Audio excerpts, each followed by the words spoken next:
Chapter 13. Saul was 30 years old when he became king, and he reigned over Israel 42 years.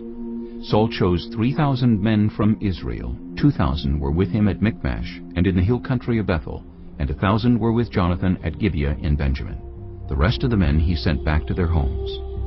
Jonathan attacked the Philistine outpost at Gibeah, and the Philistines heard about it. Then Saul had the trumpet blown throughout the land and said, "Let the Hebrews hear!" So all Israel heard the news. Saul has attacked the Philistine outpost, and now Israel has become obnoxious to the Philistines. And the people were summoned to join Saul at Gilgal. The Philistines assembled to fight Israel with 3,000 chariots, 6,000 charioteers, and soldiers as numerous as the sand on the seashore. They went up and camped at Michmash, east of Bethaven. When the Israelites saw that their situation was critical and that their army was hard-pressed, they hid in caves and thickets, among the rocks, and in pits and cisterns. Some Hebrews even crossed the Jordan to the land of Gad and Gilead. Saul remained at Gilgal, and all the troops with him were quaking with fear. He waited 7 days, the time set by Samuel. But Samuel did not come to Gilgal, and Saul's men began to scatter. So he said, "Bring me the burnt offering and the fellowship offerings." And Saul offered up the burnt offering. Just as he finished making the offering, Samuel arrived, and Saul went out to greet him. "What have you done?" asked Samuel.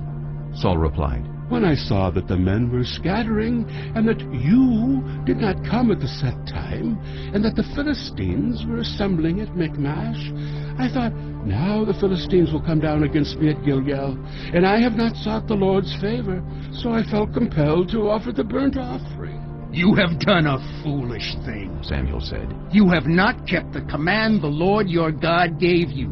If you had, He would have established your kingdom over Israel for all time. But now, your kingdom will not endure. The Lord has sought out a man after His own heart and appointed him ruler of His people because you have not kept the Lord's command." Then Samuel left Gilgal and went up to Gibeah in Benjamin. And Saul counted the men who were with him. They numbered about 600.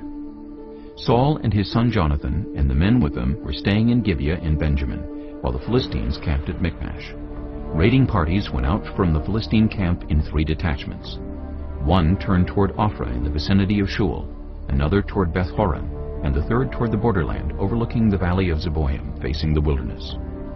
Not a blacksmith could be found in the whole land of Israel, because the Philistines had said, "Otherwise the Hebrews will make swords or spears." So all Israel went down to the Philistines to have their plow points, mattocks, axes, and sickles sharpened. The price was 2/3 of a shekel for sharpening plow points and mattocks, and